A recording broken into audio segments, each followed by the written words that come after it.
Pesquisas comprovam. Falta pouco para essa eleição ser decidida. É a chance de acabar de vez com o clima de ódio e trazer a paz de volta ao nosso país. Dia 2, vote Lula, vote 13.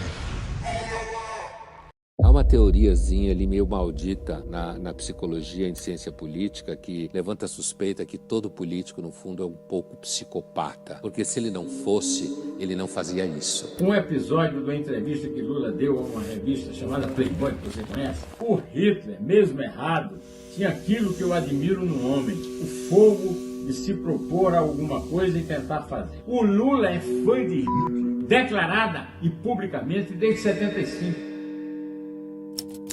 A polícia tem o direito de matar, obviamente. E até eu tenho o direito de matar. E tem uma juventude enorme que, por falta de perspectiva, às vezes são presas roubando celular nesse país.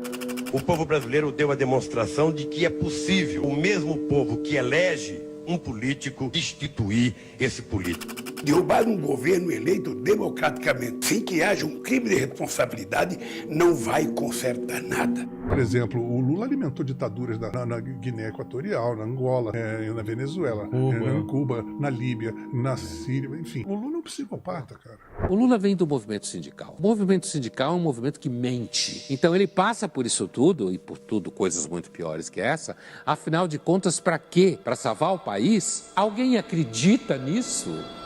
Em 2002, a América do Sul presenciou as duas maiores reviravoltas políticas de toda a história.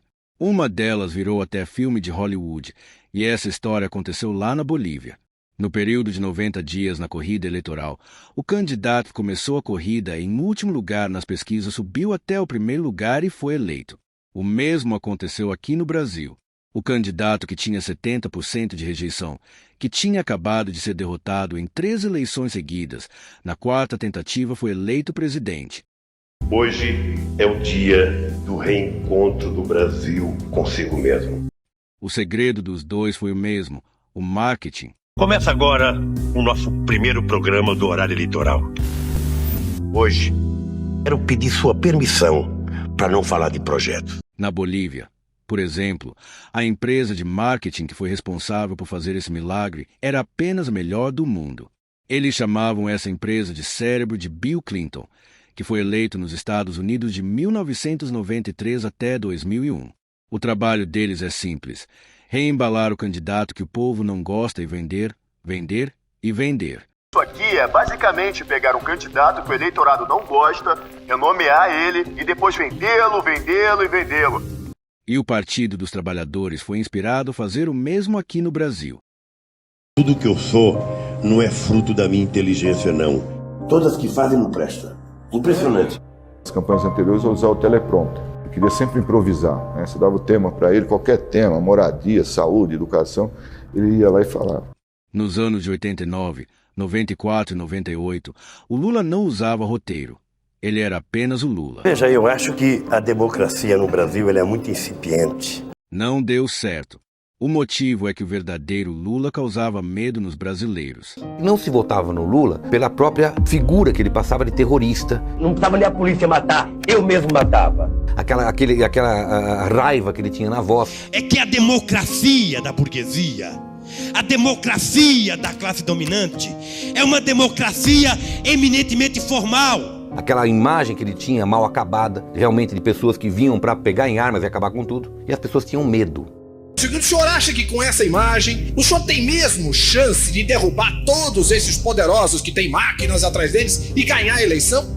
Eu estou convencido que nós temos chance. E mesmo porque esses que estão mentindo, nós vamos desmascarar. E, normalmente, quanto mais miserável é o povo, quanto mais desgraça ele tem, mais ele acredita em coisas fáceis.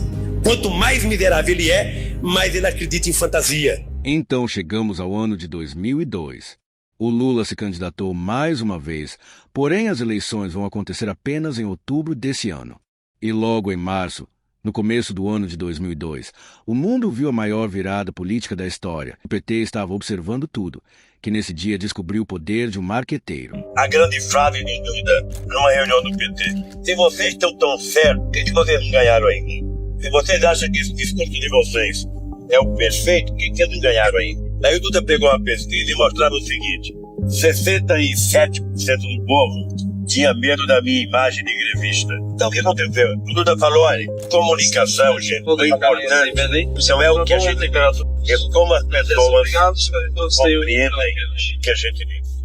Um mês depois de Gonzalo ganhar na Bolívia, aqui no Brasil, em julho, a corrida eleitoral começa e depois de entender o que o marqueteiro consegue fazer na mente do eleitor, o Lula contrata um profissional para fazer a campanha dele. O nosso primeiro programa do horário eleitoral. E eu faço questão, antes de qualquer coisa, ter hoje nas mãos um programa de governo à altura do Brasil que todos nós queremos construir. Mas o que o marqueteiro faz? Tudo. O marqueteiro escolhe a roupa e o comportamento do candidato. Então, por exemplo, qualquer coisa que pareça salto alto, ironia, isso pega mal. Então, o que a gente quer no debate? Tranquilidade, firmeza, objetividade e simpatia. O candidato virou uma marionete. E muitas vezes, nesses espaços de televisão, principalmente, vale mais o produtor do que o candidato.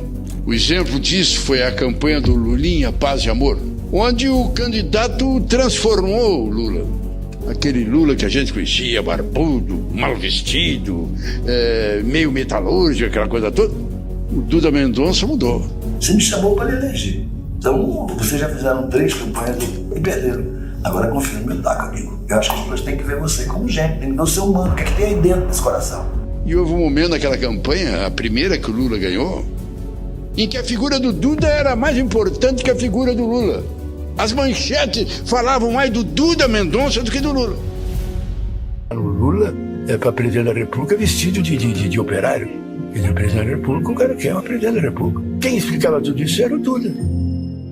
Com 17 anos, Lula virou metalúrgico e ele liderou as primeiras greves na época. Em 1980, Lula funda o Partido dos Trabalhadores, se baseando em Cuba. Eu estou brigando muito para a criação de um partido político que seja decente, que tenha pelo menos uma postura honesta, coisa que pouquíssimos partidos teve nessa terra. Então pensa comigo. Você acha possível que em 2002, quando Lula se candidatou à presidência com 60 anos de idade, ele conseguisse abandonar a inspiração que ele tinha em um ditador socialista da noite para o dia? Com certeza não. Mas o Lula não precisava abandonar isso da noite para o dia. Ele só precisava que as pessoas achassem que ele mudou. Fátima, boa noite. Deixa eu te dar os parabéns pela grande representação que você fez da mulher brasileira na Copa do Mundo. Muito obrigada. Até então, futebol era só coisa de homem. Pois eu tenho certeza de que todos vocês, hoje, mais do que nunca, já perceberam que o que a gente quer é exatamente o mesmo que vocês. Quanto L? É o L. Eu vou dizer, 1, 2, 3 e Lula! Nunca um presidente da República no Brasil teve tanto voto quanto você teve no primeiro turno. Olha, Duda, foi mais do que eu mereci, mas menos do que eu precisei. E você de casa, que votou comigo no primeiro turno, receba a minha gratidão e nesse momento eu lhe peço, agora vote no Lula. Eu não vou viver mais 30 anos, que eu quero chegar ao poder. Da noite para o dia, você consegue até mudar o seu discurso, mas você não pode mudar quem você é. O Brasil acreditou naquele discurso de paz e amor e Lula foi eleito presidente. O governo do Lula vai afetar cada brasileiro desse país. Votando ou não nele, todo brasileiro vai ser afetado. Olha, lamentavelmente, no Brasil, o voto não é ideológico. E, lamentavelmente, você tem uma parte da sociedade que, pelo alto grau de empobrecimento, ela é conduzida a pensar pelo estômago e não pela cabeça. Nós vamos voltar a comer picanha. Sabe aquela parte com aquela gordurazinha? É por isso que se distribui tanta cesta básica. Porque isso, na verdade, é uma peça de troca em época de eleição. Ô Lula, se você for eleito presidente da República, o que você pretende mudar de concreto no nosso país? Olha, primeiro que nós vamos mudar de concreto, nós vamos provar que você pode tranquilamente colocar corrupto na cadeia. O Ministério Público Federal denunciou hoje o ex-presidente Lula, a ex-primeira-dama Marisa Letícia, por lavagem de dinheiro e corrupção. O governo enviou o relatório eleitoral. Na página 201, uma novidade, o custo do voto. R$ 6,77. Isso significa que se gasta R$ 6,77 em propaganda e marketing para você conseguir convencer o eleitor. Se um voto tem um custo, quem tem mais dinheiro compra mais votos e se mantém no poder. Quando Lula chegou ao poder, Os partidos conseguiam dinheiro muito diferente dos dias de hoje. Eles conseguiam através de empresas privadas. Todas as doações que um partido recebia tinham que ser lícitas, tinham que ser de origem legal, tinham que ser informadas e comprovadas. Isso para impedir o partido de receber dinheiro de fontes criminosas, por exemplo, dinheiro de origem criminosa, como o PCC. Vamos pra cima aí, redobra a munição. O senhor também é conhecido como Marcola? Sou. O dinheiro arrecadado legalmente era muito pequeno.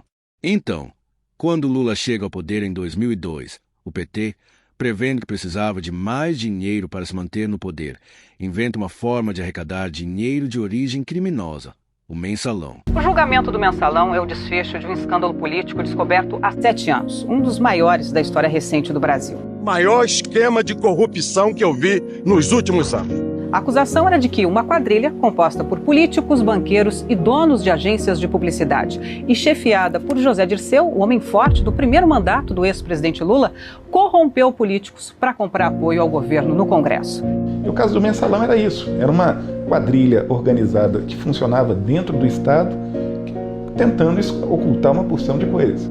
A acusação do Procurador-Geral da República é de que políticos e partidos aliados ao governo do presidente Lula receberam dinheiro em troca de apoio no Congresso Nacional. Um deputado que se diz aliado de Lula, Roberto Jefferson, presidente do PTB, ele disse que deputados no Congresso foram corrompidos por um funcionário do PT com R$30 mil mensais para votar a favor do governo. Assim que o PT chegou ao poder, controlando todas as empresas, controlando até a presidência, eles arrumaram uma forma de arrecadar dinheiro de origem criminosa através de funcionários públicos. O esquema começou em 2003, usando os funcionários dos Correios. Eles captavam dinheiro de criminosos.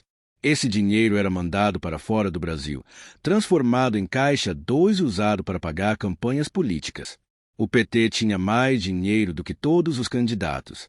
Só que um dia a polícia descobriu que quem pagava a campanha do PT eram os criminosos. O Duda Mendonça, que ajudou a eleger Lula, foi chamado para depor na CPI dos Correios. Nesse momento, a minha mulher e a minha irmã estão assistindo o meu depoimento. E o Duda fala que só terminou de receber os pagamentos pelo trabalho de marqueteiro feito para Lula muito depois que o PT chegou ao poder. Em um determinado momento, o senhor Marcos Valério chamou a Zilmar e disse assim: traz uma conta lá fora, que fica mais fácil de pagar a vocês. Para nós era uma coisa esquisita, mas de novo era assim: ou traz a conta lá fora, ou não vai receber a grana. Duda recebeu R$300 mil em dinheiro vivo, 10 milhões e meio em uma conta nas Bahamas e 11 milhões e 900 mil pagos por Marcos Valério. O PT pagou por serviços prestados em 2002 com dinheiro de Marcos Valério depositado no paraíso fiscal das Bahamas. Primeiro eu fui à CPI porque eu quis, não mandaram me chamar. Fui lá e falei a verdade. Na verdade, esse dinheiro claramente era dinheiro pago de Caixa 2.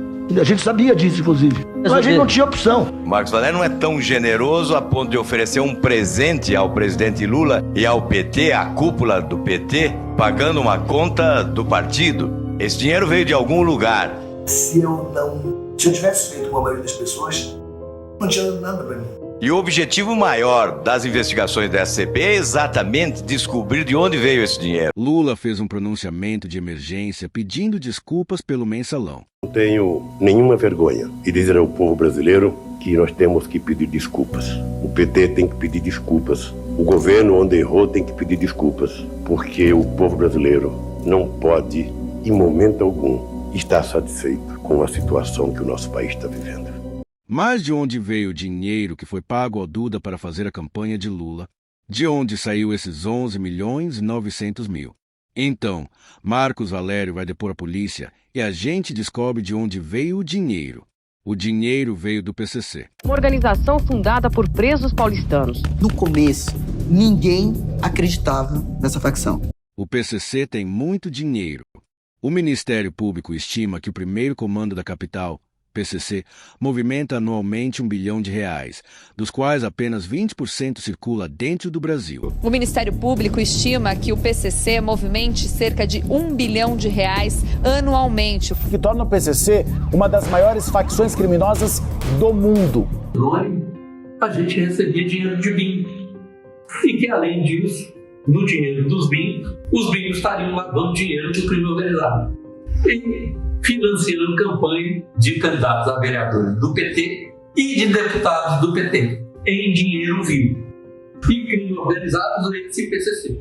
De acordo com Marcos Valério, o PT só conseguiu crescer e eleger tantos políticos porque, segundo o operador, a aproximação do PT com o PCC começou nos anos 2000, quando o crime organizado começou a financiar algumas campanhas políticas do partido.